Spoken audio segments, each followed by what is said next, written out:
probably can't remember every single fact or skill you were taught when you were at school. Our memories fade over time, and if we don't practice the skills that we've been taught regularly, we eventually forget how to use them at all. That doesn't just apply to individual people, though. That applies to the whole human race. There's plenty of evidence that our ancestors had skills and abilities that we lack today.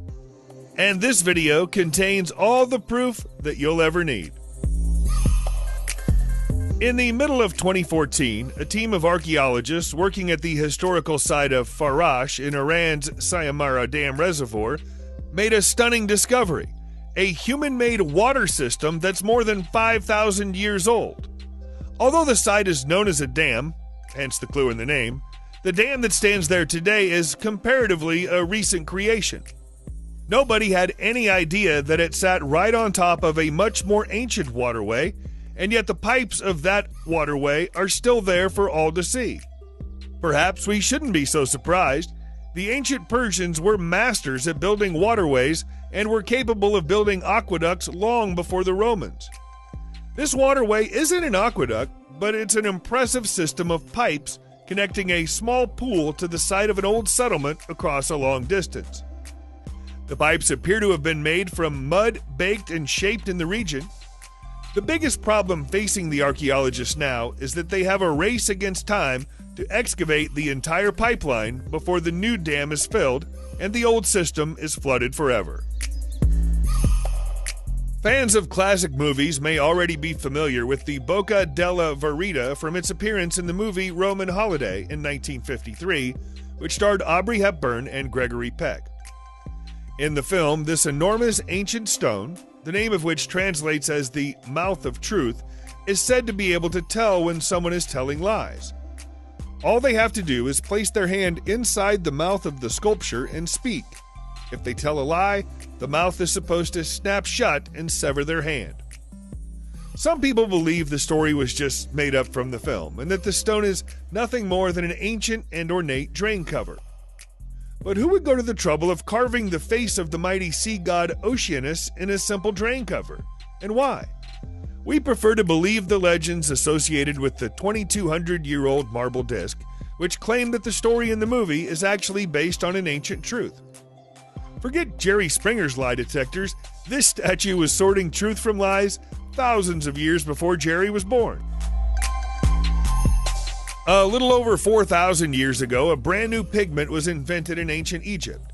Today we call it Egyptian blue, and it was originally developed to adorn a crown on a famous bust of Nefertiti.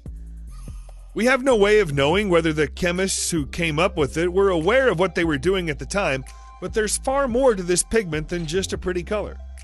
This brilliant shade of blue can reduce energy consumption and can also amplify solar energy output if applied in the right way.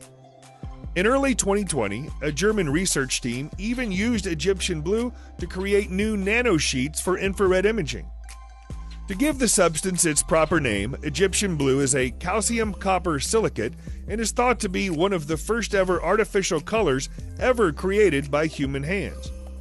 It's a stunning color and was used in the time of the New Kingdom to decorate everything from statues to sarcophagi. When a very thin layer is exfoliated from a grain of the pigment, a nanosheet 100,000 times thinner than a human hair can be created, and the properties of that sheet are ideal for optical imaging.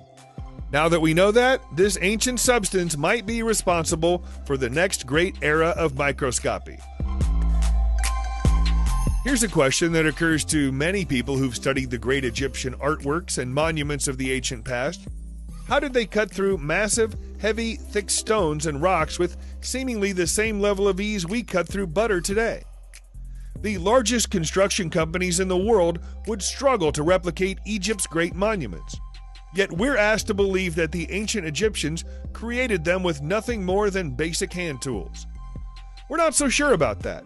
We think they may have had powerful saws. The most obvious sign of that comes from the sarcophagus inside the king's chamber of the Great Pyramid of Giza. The marks on the bottom of the box could only have been made by a saw and would have had to have been a very large saw too. We can't say for sure what kind of teeth the saw might have had, but there's little disputing the clear evidence that a saw was used. What happened to the stone-cutting technology of the ancient Egyptians? And why have we never found any modern trace of it? The Inca site of Tipon is stunningly beautiful. In fact, it's so beautiful that you might be inclined to just stand back and admire it rather than thinking about how it was made. We're inviting you to think about that right now, though, because science has never been able to tell us who could have taught the Inca how to design and create an artificially irrigated garden. That's what Tipa is. It might look like a gorgeous monument, but it has a practical purpose. Some historians, including Peruvian Dr. Luis Antonio Pardo, think that it may not be an Inca creation at all. He feels it might have been left behind by an even older, forgotten civilization, and the Inca people simply found it and made use of it. Because of the stepped nature of Tipon and the many different wet and dry levels it includes, it's thought that this was a large-scale agricultural laboratory. Using Tipon, the Inca could determine which kind of crops could grow in different types of environment and use that information to inform their crop plantation strategy elsewhere. Creating it required some seriously advanced knowledge of hydraulics, though, and we have no idea where it could have come from. Our next technological phenomenon may sound a little fanciful, but it's mentioned in so many different places all over the world that it merits closer investigation. It's the mystery of lamps that burn forever. No source of light other than the sun ought to burn indefinitely, but there are stories from all over the planet of tombs that contained lamps that were still burning when they were discovered and opened thousands of years after they'd been sealed. The lamp that stood over the door of the temple in Egypt's Jupiter Ammon was said by the writer Plutarch to carry on burning even in wind and rain. There are records of similar lamps at the temple of Atterbane in Armenia and the temple of Apollo Carneus at Cyrene.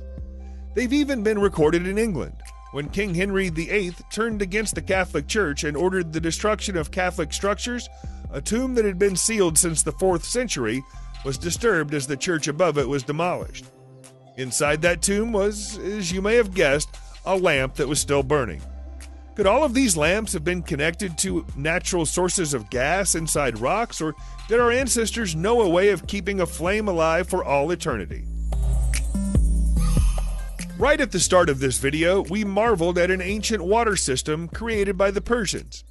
Now, here's one created by the ancient Chinese that might be even more impressive. It's known as Dujiangyan, and it's the oldest dam-free irrigation system in the known world. So perfect is its design that it's still used to ferry water to 50 cities within the Sichuan province today, despite being more than 2,200 years old. The ancient architect responsible for its design was a man named Li Bing, a genius of an engineer who'd managed to identify that the reason the Minjiang River flooded so regularly was that the snow in the mountains melted every summer and ran into the river. To solve the problem, he carved a channel straight through Mount Yulai to redirect the water to the Chengdun Plain. It took 8 years to dig through the mountain, but 8 years is nothing compared to the 2 millennia his work has survived for. It seems he knew more about water and waterways than any of his peers. He was a true visionary. It might look like an exceptionally ornate piece of desk art, but there's far more to this strange device than its fabulous design. Identified and recorded by the Greek scientist Ptolemy, this is a torquetum, and it's a medieval marvel. It can measure 3 different sets of astronomical coordinates: equatorial, ecliptic, and horizon. Once the measurements are taken, it can convert between one set of data and another and calculate the relationship between the 3 without any further input from the user of the device. To put it another way, this is a computer that doesn't use electricity and requires no programming. Although Ptolemy was fascinated by the torquetum, he didn't design it. It's thought that Jabir ibn Aflah was responsible for that somewhere between the 12th and 13th centuries. Sadly, no physical examples of the device from that era still exist today, but we do have some spectacular specimens from the 16th century and a golden torquetum from the 18th century France, too. The calculations it performs might be considered relatively simple by modern standards, but at the time of its invention, they ought to have been almost impossible. These days, we're all conscious of the carbon footprint and energy status of our devices. Energy-saving bulbs are considered to be more ethical purchases than the alternative, and we're reminded to turn off our lights every time we leave a room. Apparently, we're not the first generation of humans to think this way. Archaeologists gained entry to a tomb in Nanchang, China in November 2015, and when they did, they found that the nobleman buried within it had gone to his grave with a pair of 2,000-year-old adjustable lanterns. The lamps, which are shaped like geese and crafted from solid bronze, come complete with a primitive type of lampshade shaped like a fish. The shade would have sheltered the flame and protected it from the wind, but it also would have allowed the user to adjust the brightness of the light. That isn't the only feature that would be familiar to a modern-age buyer. Experts believe that the fat, hollow bodies of the geese once held water, into which soot and fumes would have been dissolved. The purpose of this was probably cosmetic, as it would have prevented the lamp from leaving dark stains on its surroundings, but it was environmentally friendly too. We'll give you a little warning before we proceed on to our next piece of technology. This one's a little gruesome. Deep in the crypt, below the chapel of Cappella San Severo in Naples, Italy, you'll find two artifacts that are referred to somewhat cryptically as anatomical machines. That's a nice way of saying that they're a pair of human bodies, of which the entire circulatory systems of the deceased have somehow been preserved perfectly for more than 200 years. We can thank Raimondo di Sangro, the former Prince of San Severo, for their existence. He was an eccentric, known at the time for his interest in science and mysticism. It's even said that he once invented a carriage pulled by a wooden horse that could cross bodies of water. There's no evidence of that, but his two skeletal sculptures are still on display for the whole world to see. As well as still possessing all of their veins, the bodies also contain arteries, organs, and musculature. Nobody knows how the veins were preserved in this way. The injection of some kind of preservative of Raimondo's own creation has been preserved, and if that's right, this is one of the first ever functional examples of plastination. When do you think the first working robot was born? If you had to guess, would you say that it was sometime within the past century? If so, you'd be wrong by a long distance. Here's a mechanical sculpture of a child created almost 250 years ago and capable of writing under its own power. Designed by French watchmaker Pierre-Jacques Droz, the statue can write up to 40 characters at a time and can produce different words and sentences by replacing some of its 40 interior cams. In a manner of speaking, this means that the robot can be programmed. Underneath its ornate exterior, it contains more than 6,000 parts, an almost unbelievable feat of engineering that only serves to underline its inventor's phenomenal skill as a watchmaker. He finished building the automation in 1770 and astonished audiences all over France with his demonstrations of its abilities. It's thought that this was the first time in human history that automated writing had been shown to be possible. This wasn't Jacques Droz's only robot. He also made a robotic musician and a robotic draughtsman, along with hundreds of mechanical birds. You might even think of him as the father of robotics. When it's hot outside and you don't want your food to perish, you should put it in the refrigerator or the freezer. As both devices require the use of electricity, you might wonder what people did to keep their food fresh during ancient times, when electricity wasn't around. Wonder no longer, because we can tell you, they put their food inside a yakchal. This is yet another amazing piece of ancient Persian engineering with a history that goes back 2,400 years. Translate the name yakchal into English and you'll get ice pit, which is a strong clue as to how these structures work. Each yakchal was built to a height of around 60 feet, then supplied with water from nearby pools, springs, and reservoirs. Wind catchers inside the yakchal cooled the water down and the water turned to ice.